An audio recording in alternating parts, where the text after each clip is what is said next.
शहरातील सिद्दीकी वेलफेअर अंतर्गत global medical foundation तर्फे नोव्हेंबर महिन्यामध्ये सामान्य ज्ञानावर आधारित स्पर्धा घेण्यात आली होती। यातील 103 विजेत्यांना बुधवारी पुरस्कार वितरण करण्यात आलं।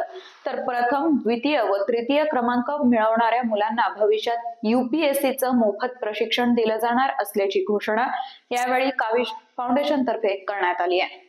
शहरातील सिद्दीकी वेलफेअर अंतर्गत ग्लोबल मेडिकल फाउंडेशन तर्फे नोव्हेंबर महिन्यात सामान्य ज्ञानावर आधारित स्पर्धा घेण्यात आली। यात इयत्ता 5वी ते 10वी पर्यंतच्या सुमारे 3000 विद्यार्थ्यांनी सहभाग घेतला होता। त्यातील 103 विजेत्यांना बुधवारी पुरस्कार वितरण करण्यात आलं।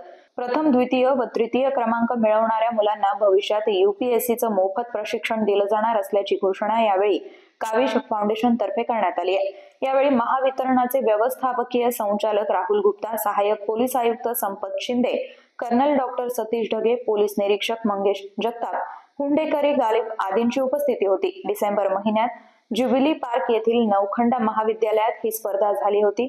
मुलांमध्ये स्पर्धा परीक्षेसंदर्भात जनजागृती निर्माण व्हावी यासाठी गेल्या 10 वर्षांपासून ही स्पर्धा आयोजित केली जात असल्याची माहिती फाउंडेशनचे संस्थापक अध्यक्ष मसीउद्दीन सिद्दीकी यांनी दिली आहे। शहरातील 150 ते 200 शाळांतील विद्यार्थी यामध्ये सहभागी होतात, त्यामुळे यंदा 50 उत्तेजनार्थ पुरस्कारांचं प्रमाणही वाढवण्यात आलं होतं।